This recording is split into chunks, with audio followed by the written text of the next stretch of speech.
It's kind of a fear-based thing because it's almost like putting armor around you. I was thinking, and it's that insecurity, kind of feeling.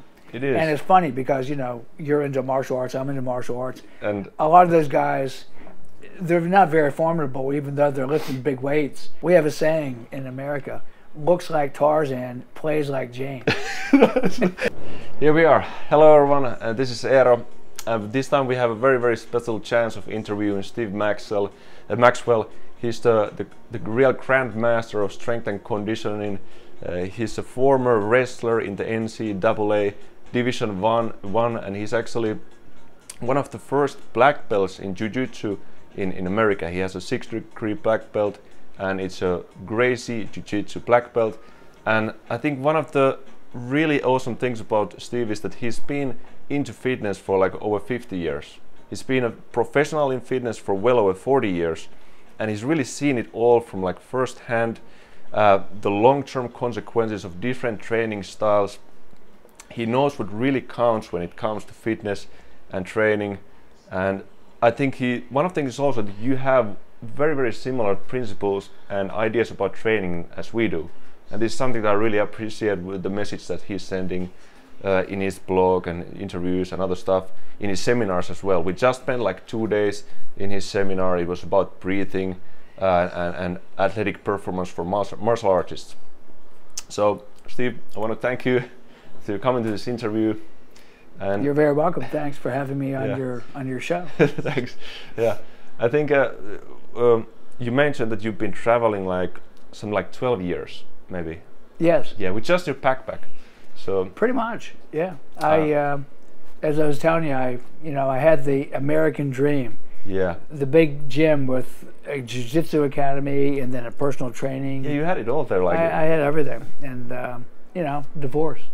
That was the biggest thing that made you kind of start traveling. It made me travel a lot. When I was younger, I traveled a lot. I used to love road trips. And then you get married, you settle down, you get into all the material things, and you get kind of bogged down. I had 2 kids, and you felt that you were like a little bit trapped, or like a bit. Yeah, for sure, absolutely. Yeah, I felt like, wow, is this it? Yeah. And working with your significant other is really hard. It's really tough. So I moved out of the big house into a little house. And I moved out of the little house into an even littler house, a camper van.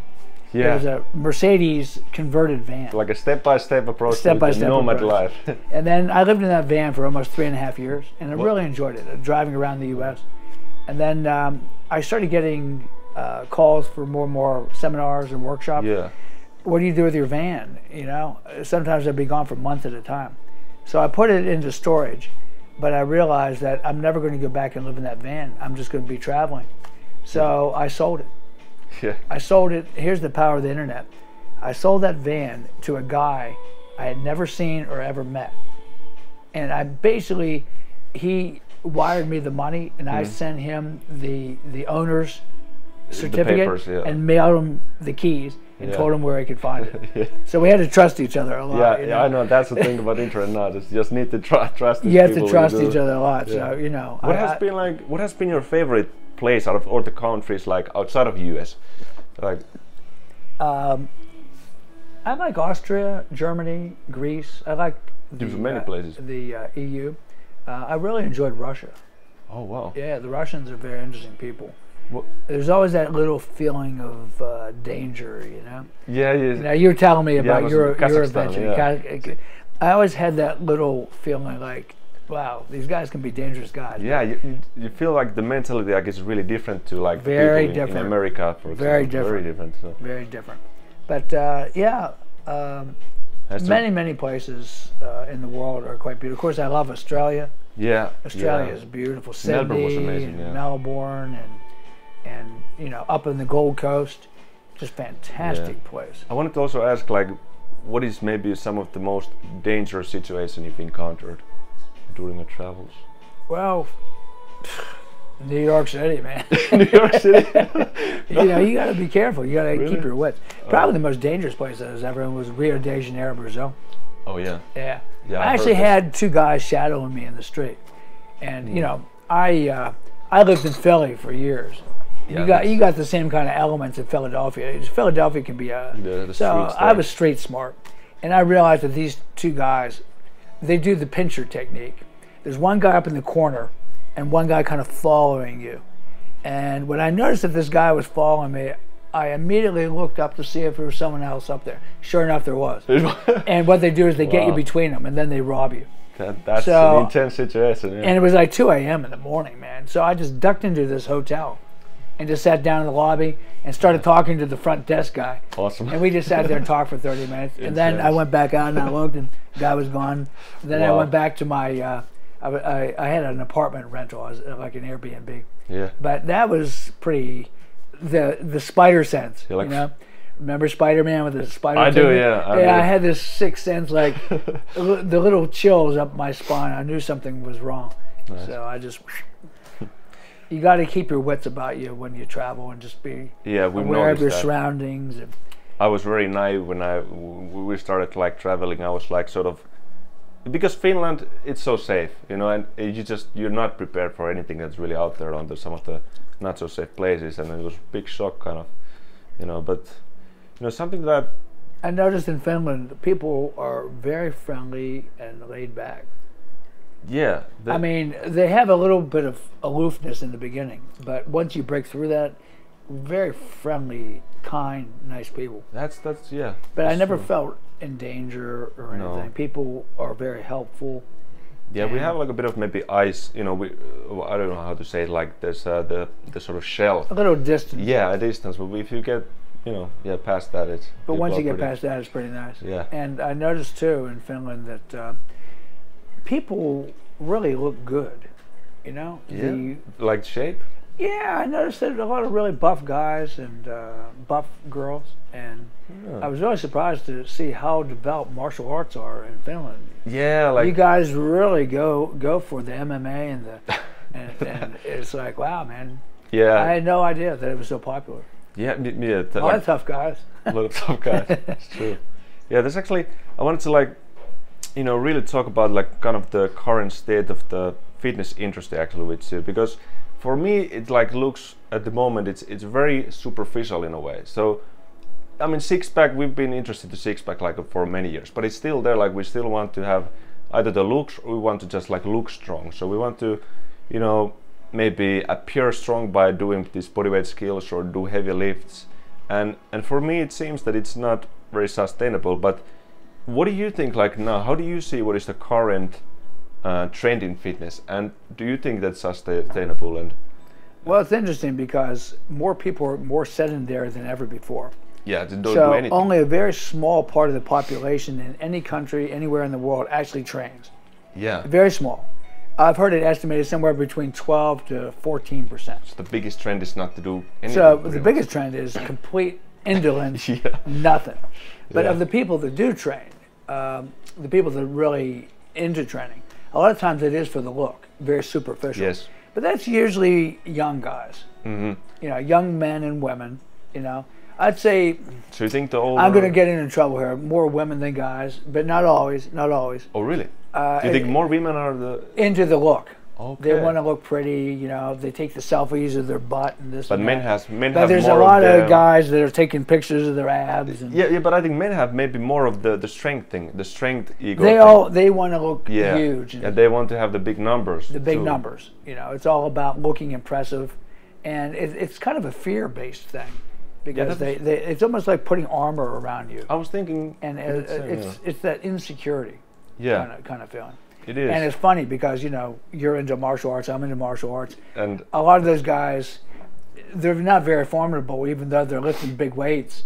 You know, unless you're training martial arts, you can't really apply it anyway, man. I know, in any kind of realistic situation. We have a saying in America: looks like Tarzan, plays like Jane. That's a good. I gotta remember that. Yeah. So you don't want to look like Tarzan and play like Jane. No. You know, although there's a few women MMA fighters out there that might take difference with that statement. You know, it's true. They look like Jane and they play like Tarzan. like Tarzan. Yeah, that's like.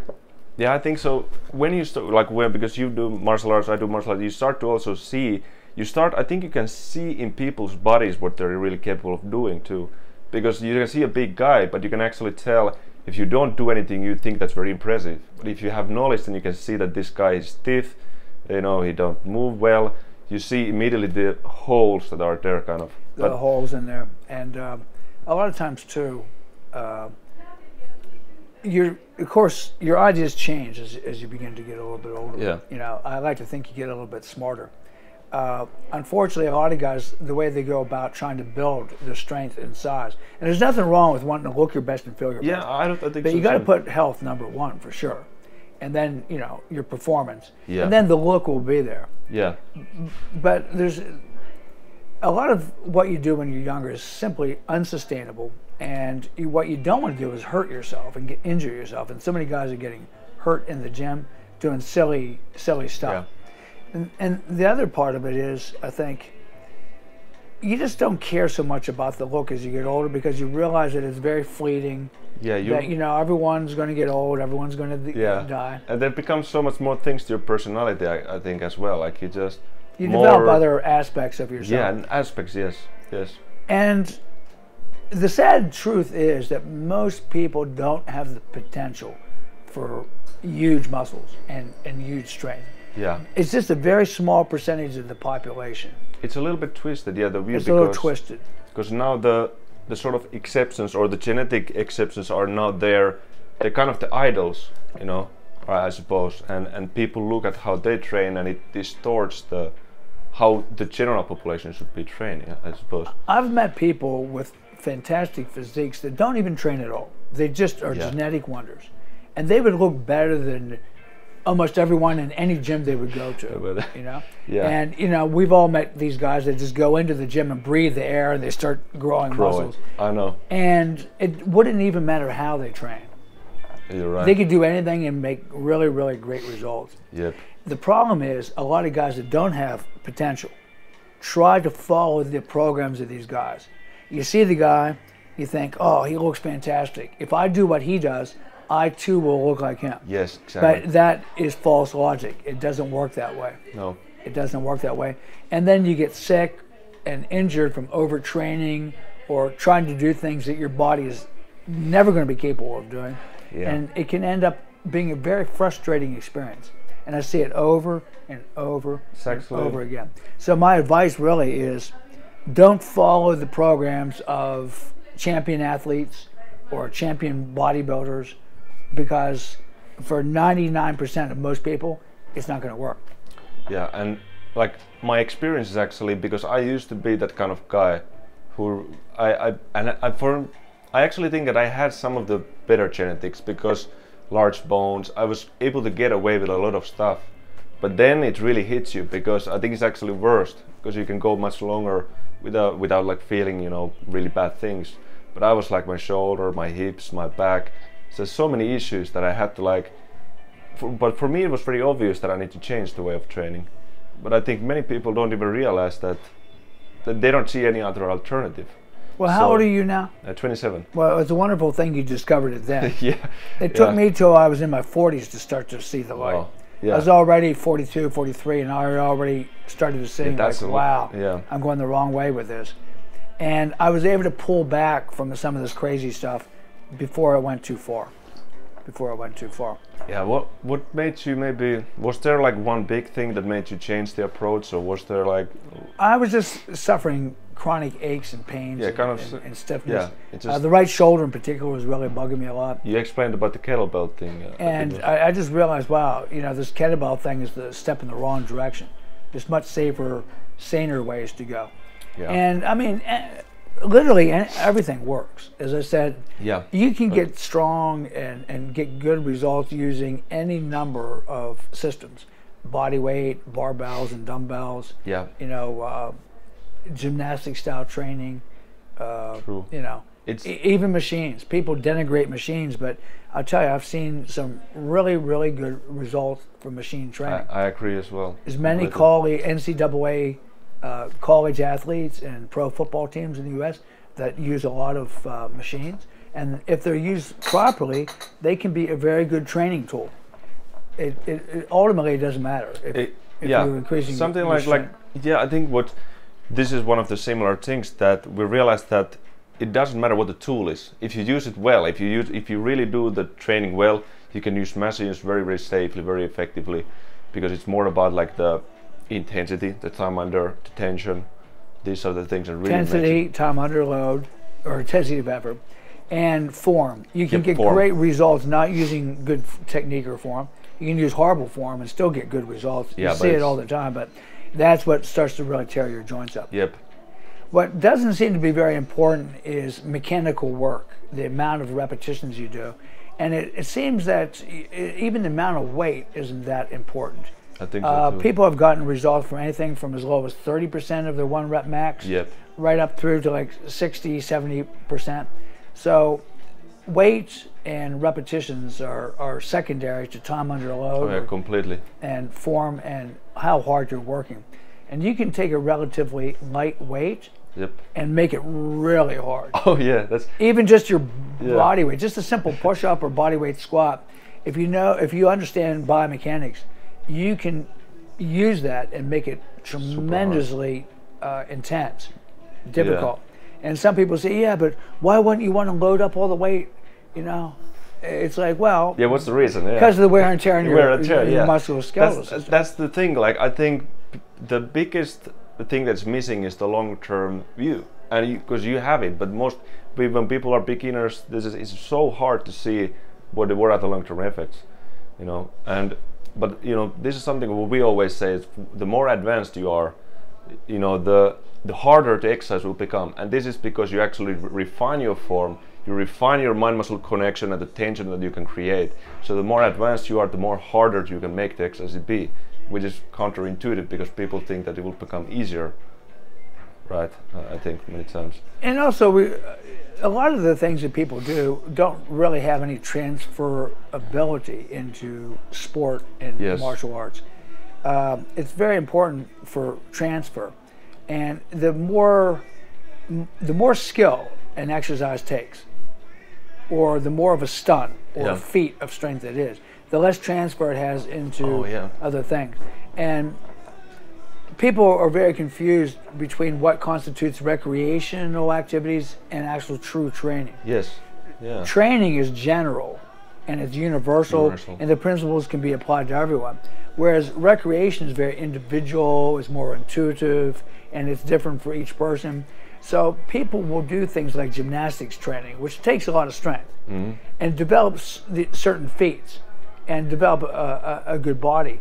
But it's not necessarily as transferable as just general exercise to something, let's say, like martial arts, or to any other type of recreational activity. This is something that I wanted to ask you, because this is also a subject. The skill via strength is something we've been talking about in many videos, because it's so hard for people to understand what is actually pure strength and what is more like a skill that is sort of based on sometimes momentum, certain body mechanics or something like this. And for example, you said that you tried to do the one-arm chin-up maybe in your youth, and I think this kind of trend where I was still chasing it even like in my 40s. Even towards my 50s, I started chasing it. Yeah, you said, okay. I got pretty close, but I could never close in on it. Yeah. But it's just a feat of strength. It's a feat of strength, yeah. But this is the thing, because and I noticed that my actual numbers of regular pull-ups went down chasing. So there was not much transfer. And this is such a specific, and you talk about this modern gymnastics, which. And the thing is, because it's I think it's one of the most popular training among young men. The modern, this sort of modern calisthenics thing. Or in the hood style workout. Yeah, hood style workout. And I think this is also, it has, because this was our main form of training. All we do was like on the bars, muscle ups, pull ups, chin ups, everything. Human flag, planches, front planches, back levers. Yeah. And yeah, it's impressive stuff. It's impressive. Every young man wants to be able to do it, to show off to his friends. Two things about it. For every guy that makes it and has an unbelievable physique, there's hundreds of guys that try the same exact routine that damage their shoulders, their elbows, their wrists, their backs. So it's not very sustainable. And then in any of the YouTube videos, you almost never see anyone over 50. No, you don't. Not even over 40. Guys. I mean, you're right. Yeah. So a lot of the guys are pretty injured by the time they get to their senior years. But still, it's so like it's. Occasionally, you'll see a guy that's some genetic wonder. But I don't know, like, why it's so tempting. Is it just they look impressive? It looks impressive, and the guys do look good. They have wonderful physique. I know. Yeah. But it's called what we call selection bias. The people that have the proper leverage, the muscle insertions, the right kind of fast twitch muscle fiber, the efficient nervous system, the ability to recruit a lot of muscle per contraction, and proportions make a big deal. Yeah. The people that have those attributes are successful in those type of workouts, and success breeds even more desire. If you're successful in a particular system, you're going to stick with that system no matter of course. what. Yeah, then you practice more of what you're good at. And you practice more. And because you get a lot of adulation and admiration from your friends, that's all you ever want to do. So those guys, a lot of times, that's what gives them so much joy. They just want to do it all the time, end up overtraining. So there's a selection bias. There's only a small segment of the population that will ever be successful in that type of training. And then you have survivor bias. Survivor bias is the guys that can survive the training without tearing up their shoulders and their elbows. So there may be some guys with the right attributes, but they just burn themselves out. So they survive. These guys who survive are also Yeah. Once again, let's say you have 1,000 guys that do 10,000. One. Yeah. Survives. You may have 1 or 2 guys, and you see those guys on YouTube. Yeah. And everyone forgets those other guys, how badly they ended up damaging themselves. And you see it all the time. Yeah. And it's like smoking cigarettes. You can have a cigarette or two and you don't feel anything. Yep. You think, oh, this doesn't hurt me. But 10 years later, and you're coughing up a lung. Yeah. But this is like, okay, this is kind of the other extreme of the people who may not really be aware of it all. They don't really care about the health and stuff. But I think there are also people who then, they are actually very worried. I know this is sometimes in the comments, people are like, well, what is this going to do? Is this really safe to do? And what is going to happen in the long term? I was thinking, like, do you have some, advice for these people to kind of, when they do an exercise, are there some pointers that tells that they're doing something safe? That can they tell, by themselves? If I had one piece of advice for everyone out there that wants to have safe, sustainable training, well into their 70s, 80s, and beyond, I'd just say slow down. Slow down. Just slow down and stop moving the weight so quickly, and forget this explosive training. I'm not saying it doesn't work. I'm just saying that it puts a tremendous amount of stress on your musculoskeletal system, your connective tissue, and you really begin to wear down those joints. And they do wear out. They do wear out. There was a time I never would have believed that. But like even now, if so, this is one of the things with me, for example, when I do something like explosive training, and I know you don't really like that. I sometimes do like jumping and these kind of things, and now, jumping as a skill is one thing. Yeah. If you have to jump for your martial art, for let's say some type of jumping kick or a jumping spinning kick, of course, that's part of the skill of your martial art. No one said it was safe. But doing box jumps or just jumping with weight on your back, it's not going to improve that specific skill. No. And you're just going to hurt your knees doing it. So explosive training should kind of usually be always inside the sport. Inside the sport. Inside the sport. If you got to, kick something really hard and fast and explode, the best way to develop that particular skill is to do the skill as close to combat conditions or competition conditions as you possibly can. Like, for example, you see sometimes people running sprints in soccer. Yeah.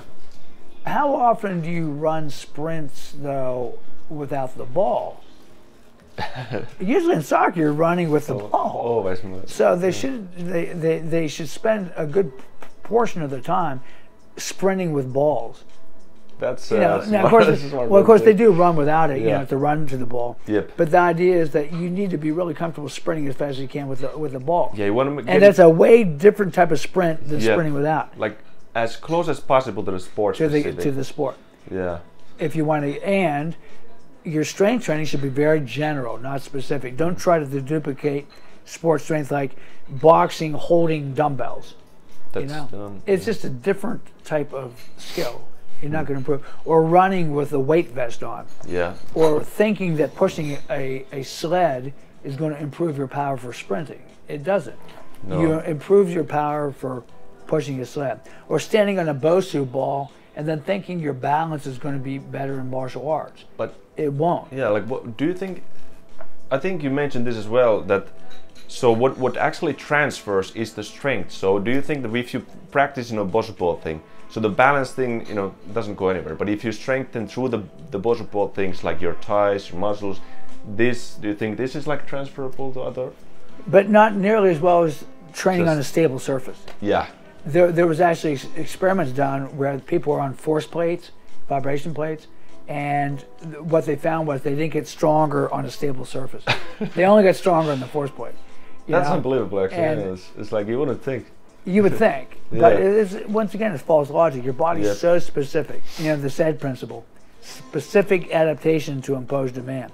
So if your demand is to get stronger while balancing on a ball, that has very little transfer to when you're on a stable surface.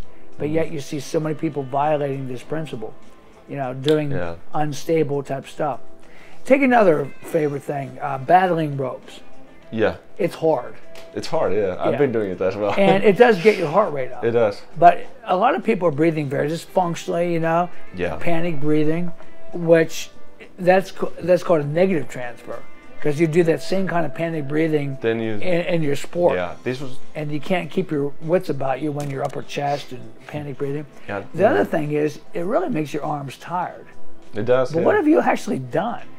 Are you able to measure it, right? Your grip is tired, your arms are fried, you're really exhausted. And there's some transferability because you will get some strength. Some endurance. It would be much better off just doing barbell curls, reverse curls, tricep extension, push-ups, dips. Yes. You're gonna get an absolute transfer into anything you do using your arms, whereas you're getting a very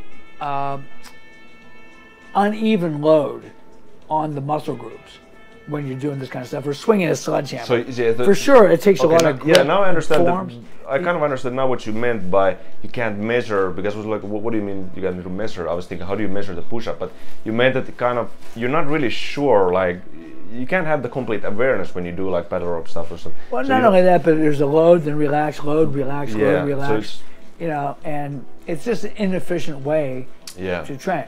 And a lot of people make this mistake of thinking that just because something's hard or gets you out of breath, that it's good. Well, not necessarily. No, and honestly, I think as well, like, for example, the battle rope stuff, it's one of those things that looks cool. And I think if you're really in tune to the body, you've already done a lot of other training, it may work better. But most people jump onto this kind of training. This is one of the worst. People don't just do this kind of training in this really hard, fast tempo, but that's the only thing they do, and they jump straight away to that. They never built the foundation. They never built the foundation. Yeah. And the transfer is pretty limited. It's very limited, yeah. But you will get some transfer, The other thing is overuse, and once again, the whole thing's based on a lot of mechanical work. Yes. So you're getting a lot of wear and tear in a very specific range, very limited range of motion. So, will you get stronger? Yes. Is it the best way to build strength? No. Is the transferability high? No. Okay. Yeah. But people assume that because they're out of breath, it must be good. It must be good. Yeah. Well, okay. So slowing down is like one of the best, that you have for everyone. And do you have maybe some for the absolute beginners? Because I think, like I said, we caused a lot of wear and tear to our bodies in the start.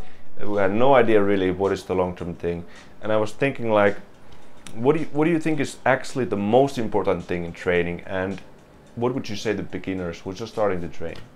Is there? You should go with a professional that really knows what he's doing. But someone that really knows. Yes. Not some guy that's going to have you doing box jumps, or something. Yeah. Your first time. You should have a good coach will analyze your body. And he will teach you just really basic lifts. Yes. The 5 pillars. Yeah, I remember simple basic exercises. And start from there. And we'll have you move in a slow, high tension manner, and be particularly concerned with time under tension. And one thing that everyone can use to measure the effectiveness of their training: are you getting hurt in the gym? Yeah. If you're getting hurt, then you're training wrong. You know immediately. You should never ever get hurt in the gym. If you're training properly, you should not ever. Proper training should prevent injuries. Yeah.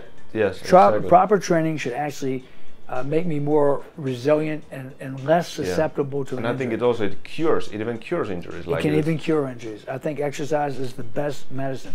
So if people are going in there and they're walking home and their back's killing them, or their elbows, or they get an acute injury and pop something or whatever, for sure they're training wrong. Now, here's where the confusion sets in.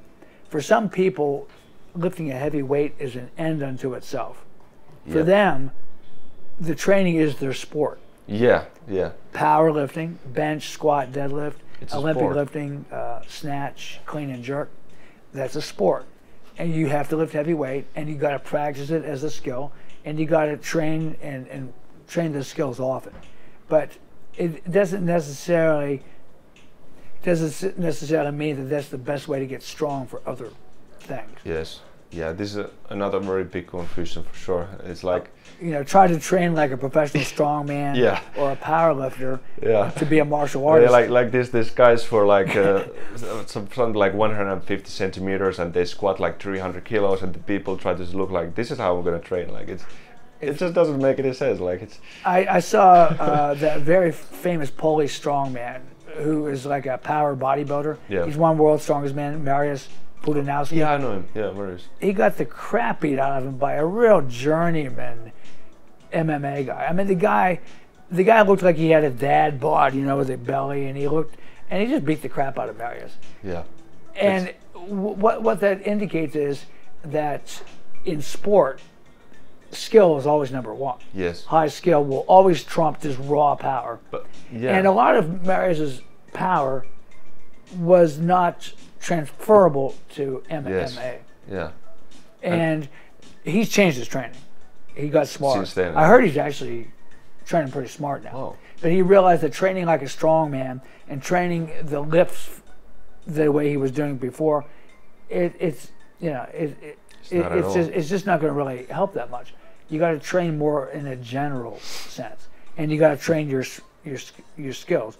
And of course, in MMA or a lot of fight sports, endurance is one of the skills. Yes. Yeah. Learning to conserve your energy, making the other guy use his energy. Yeah. And endurance is a skill. You have to know how to kind of time how to sustain yourself. Yeah, the breathing thing that was in the seminar was actually, it was so important for me because like I've been into breathing for something like maybe half a year, but I still there's so much things that I actually need to know more about, and your seminar was just perfect for that, really.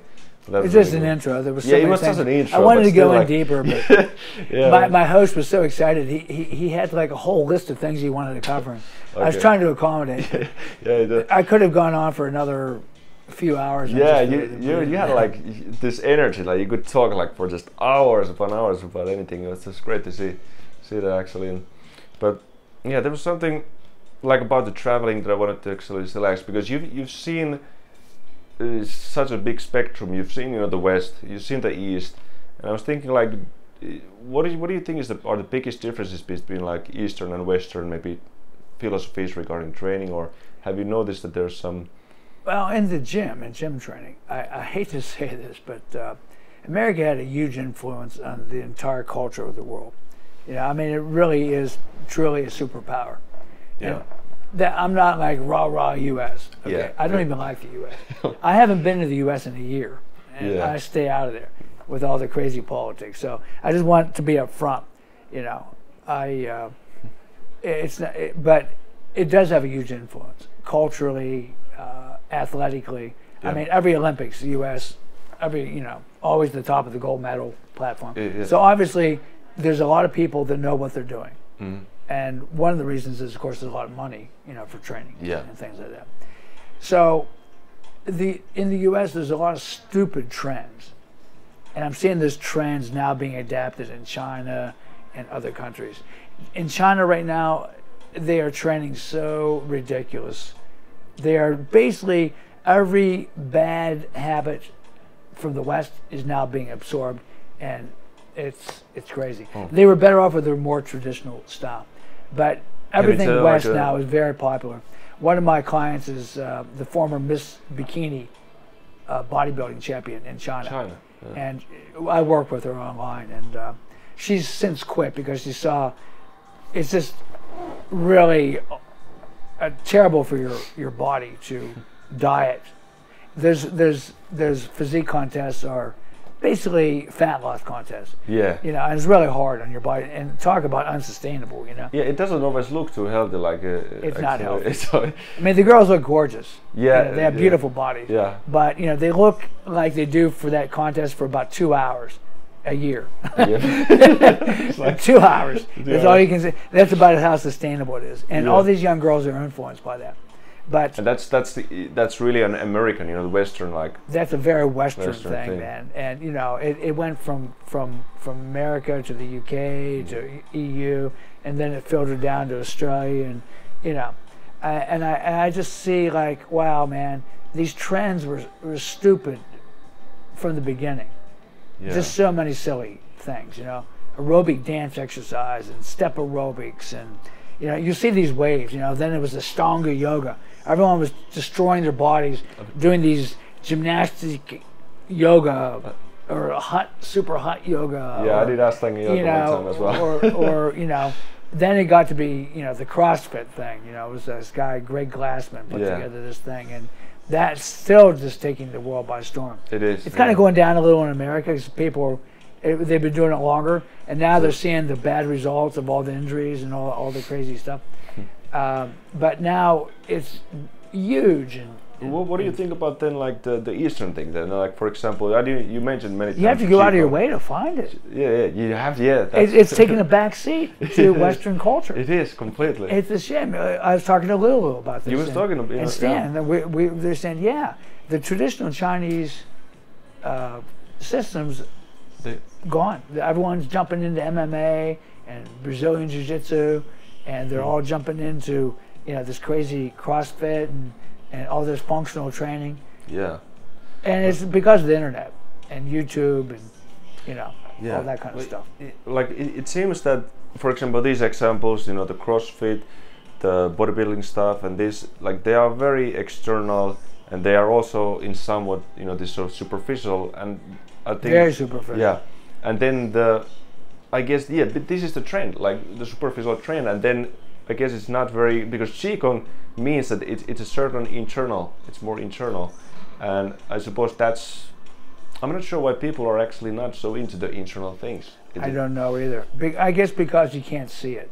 Yeah, you can feel it. You know, seeing is believing for a lot of people, and they don't have that inner development, the inner consciousness. But even Stan was lamenting the fact that you know, it's just falling more and more out of popularity with young Chinese. What is Qigong and traditional martial arts and this and that and the other thing. Yeah. And it takes time. It takes a lot of time to get. Stanley's actually studying for a degree in naturopathy. It's like alternative medicine. It's Chinese medicine. It's a mix of Western and Chinese. Okay. It basically getting away from the medical drug industrial complex. Yeah. You know, the whole Western drug medical thing. Yeah. You know, it's either, oh, doctor, I have a headache. Here, take this pill, and it'll get rid of your headache. It'll mask the symptoms, rather than like, well, why do you have a headache? You know, or my shoulder hurts. Well, here, we can do this surgery, or here, take these painkillers, or I'll give you a cortisol shot. They never get it. Or, well, how did you hurt it? You know, the guy says, I was lifting weights or wrestling. Well, stop wrestling and stop lifting weights. You know, just they don't get to the causation of anything. But this is another thing that I think repeats so often now, is the sort of lack of responsibility of yourself. It's like, because for me it was, I don't know why, but I reacted to my problems immediately, like I'm doing something wrong and I can fix this. And there was the immediate reaction, it was this, and not to go to the doctor. So it's like, this is also, I think, somehow maybe for us to spread the sort of message that you can actually really cure yourself, that you can take care of yourself. And I truly believe that. I've read enough of alternative medicine and treating yourself. I really truly believe the human body is capable of healing itself. Your immune system is incredible. It's an incredible machine. But you got to be willing to do what you need to do. And most people aren't willing to take that responsibility. Plus, we've been brainwashed. Yeah. You know, we've been brainwashed to think that you always need the doctor and the pill and No the drug and the shot. And it's Exactly. like, no, you don't. Yeah, no, you don't. And it's scary, I guess. But for me, I wouldn't see it any other way now, anymore. And I really try to emphasize, because one thing that if I remember correctly, you mentioned something about being your own coach as well, in a way. So this is also something that I think Eventually, yes. Eventually. It's good to go in the beginning with someone that really knows what they're doing, someone you 100% trust. But And then once the whole idea should be that you're not going to be dependent on this person forever, Yeah. but you're going to learn enough that you can start to self-direct. yeah, And then everyone basically has an intuitive capability to know what works for them and what does not. And you have to eventually learn to be your own coach, your own doctor, Exactly. your own dietitian. And the information is out there. And there's so much information, it can be overwhelming in the beginning. So what I did was I went to trusted sources. And what's a trusted source? Usually a lot of the information that was in the early 1900s, late 1800s, that's before performance enhancing drugs, and that's before big pharmaceuticals took over. Because I mean, there's always been medical systems that has had great success in helping treat and cure people. for sure. Yeah, And probably the best one is just fasting and not eating and allowing the body's natural immune system to get strong. But most people aren't willing to rest, no, to fast, to you Yeah. know, stop it's almost just being like busy. it's almost like outrageous for people to tell, like, you know, stop eating or Yeah, just for a stop while. eating for a couple of days. It's like, just rest what? in bed, pull the curtains, watch some funny movies on Yeah. your laptop. You know, just drink water. Let your body heal itself. No. I got to keep working. I got to Yeah. keep making money. You know, I'm so. I just have this bill, you know. I have this don't bill, worry. and you know, I got my mortgage, and it's like, you know, that rat race is very enervating, because really the source of almost all illness and is enervation. You lose your vital energy, your chi, it goes down, and along with just, you know, poor eating, poor sleep, all these things enervate your body, emotional stuff going on, and before you know it, you know, you'll get sick. You have an imbalance in there, and you end up getting sick. But instead of just stop eating and rest and so forth, they'll go to the doctor. They'll get some kind of medication to suppress the symptoms, and they'll just keep trying to work, and they keep trying to eat. It's like they do anything to keep on living the way they were living. Yes. Not to change anything. Not to change. Not to change. Okay. You know? What are you, like? What do you think are your biggest maybe mistakes? Are there some that really pop up when you think about, or? Well, for you young guys, don't get married. Okay. And don't go farther than a bunch of kids, man. Yeah. You know, the world Is there a doesn't. certain age The world doesn't need more population. You know? We Okay. have this overpopulation going on here, It man. is true. But yeah, just be really careful with that. You know. Maybe that's a good advice, because now I wasn't least- cut out for the marriage. just to be like careful about the relationships in general, like, you know. Be careful about the relationships, you know, and just be very, very conservative. With that. And other mistakes I made. Well, you know, you do learn from your mistakes. The mistakes aren't always bad. I can't say I'm really sorry about anything. You kind of want to go through the process anyway, because you do have to go through the process. Yeah. But you can also learn from other people's mistakes sometimes. It's you know? true, yeah. I remember, I would say for younger guys, just know that there is a big picture, and hopefully you're going to be living with this body for a long time. So if you do damage it and destroy it, just doing crazy stuff, you may have a long, painful existence you know, you last 20, 30, 40 years. Sure. I had a mentor that once said to me, he says, look, anyone can be something at 20 or 30 or 40, you know, but you don't see too many people that are something really amazing at 70 or 80 or 90. No, very few. Yeah. Most of those, very few. Yeah, that's one of the... He said, this is my goal. I want to be amazing at 80 or 90 years old. Yeah. And I would like to be amazing also. So I'm seeing a big picture. And the way you do that is be very conservative. Yeah, that was actually one of the, as well, like regarding future, like do you have some vision about the future for yourself, or do you just kind of, maybe, is there something that you have still that you want to achieve, or I'm not like an achiever that way. I don't have goals. Yeah, I just kind of live day to day. I do want to serve my fellow man. Yeah. I want to try to be an example of good health and good living. Exactly. And hopefully through my example, I can help other people find that within themselves. Yeah, I think. And also just kind of being free of that whole rat race. Like here I am, this nomadic guy. I own nothing. Yeah. I just have that one little suitcase that you saw in the room. Yeah. And that's all my life's belongings. I'm not saying everyone should do that, by the way. Yeah. You know, it's not for everyone. And there may be a point where I want to maybe settle a little bit and at least have a place.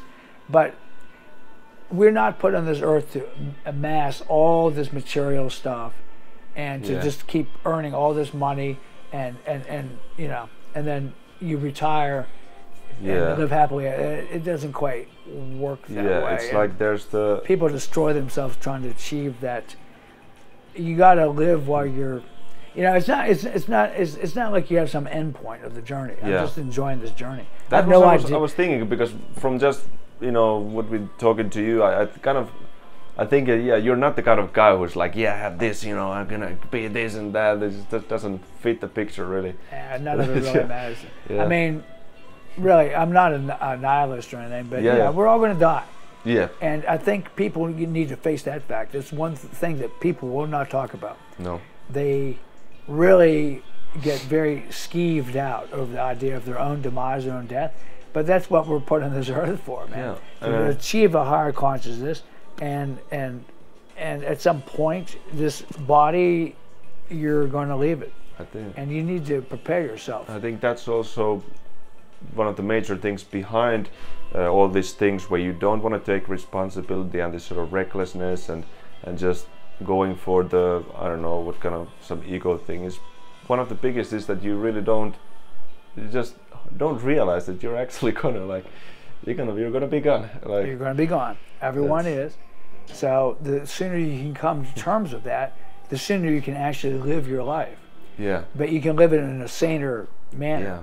It doesn't mean that it's gonna be grim if you know it's. Just and I don't want to hasten my demise. Yeah. You know? I like to stay and be as healthy and fit as I can. But I do realize that the whole purpose of living is to die, which sounds kind of crazy. It sounds crazy. I believe in a higher spiritual self that continues beyond this life. Yes. And levels of consciousness and so forth. It goes beyond just mere religion. And, the Chinese have their philosophies, and the Buddhists and the Christians. Yeah. And, you'll have these religious people, but there's something that transcends even religion, and that's what I'm into. Yeah, that's the thing that's very hard to, because again, it's like something they just feel. I guess you don't see it. It's not something you describe, and that's the thing.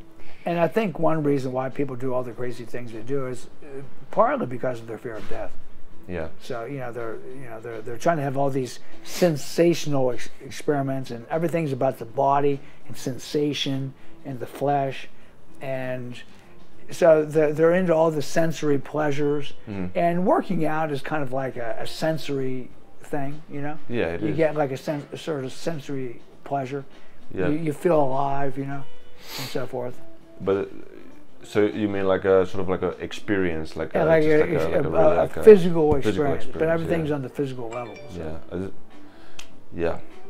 All right, but I think this was really amazing interview, to be honest. I really enjoyed having this with you. Thanks. And it was fun. Yeah, thank you so much for being there, because I really believe this is actually going to help a lot of people. We have a lot of, you know, people who are interested in these kind of things, and I think this will help them understand better, you know, how to train safely, what to actually do, and really have that long-term view on training and health that I think is missing from so many people. Well, they will begin to see the light, yeah, and perhaps they'll begin to explore and begin to read. I would recommend, if you're interested in this, go read Body by Science by Dr. McGuff. I would go to drewbay.com, who is into this kind of sane training. Look up Ken Hutchins, the guy that created Super Slow, if you're looking for sane, safe training. Dr. Ellington Darden is another guy who's written a lot of books about this type of training. As far as higher consciousness and spirituality, James Allen wrote this terrific little tiny book called As a Man Thinketh. It's a good starting book. I read that. To start, and it changes your perspective quite a bit. Yeah. But there's many, many books. There's a guy I like by the name of Neville Goddard, who wrote a fantastic book, Faith is Your Fortune. But there's, you know, hundreds of authors I've read, but those are good places to start. I like Neville. And also your blog, right? Your website is maxwellsc.com. And I don't write the blogs as much as I should have, but I'm always on Instagram and Twitter and Facebook. I have a pro page. Yeah. I do have an individual account, but I just keep that private so I can. There's a couple groups that I'm a member of on Facebook, like private groups. So I had to have like a private Facebook, but. Okay. So everyone was wanting to be friends, but I don't use it for social. I just use it. I have a pretty much the same. I don't use the Facebook really at Dude, it's a full-time job, man. My emails. Yeah, I can't believe my emails. But yeah, maxwellsc.com, and there's a lot of videos that you can download and a lot of information and a whole bunch of blogs that are archived. And all right. Free stuff on there too. So. All right, it's a wrap. That's it. It's a wrap. Cool. Yeah. Oh yeah, thanks, man. You grab your thumb, you put it on your ring finger, and then you encircle your thumb here, and then you hold. Notice the yin yang symbol. So what my Qigong master showed me, and then you keep this here, and what it does is seals your energy into your body, and it recycles your chi, and it's good for recovery and just to stay calm. So when you're sitting in an airplane or a bus or whatever, you just want to kind of seal your energy, and so you can see the yin yang symbol. I'm gonna hold this. When he showed me, I says, "Wow, that's really cool." It's like a little secret energy thing when you're just hanging out, man.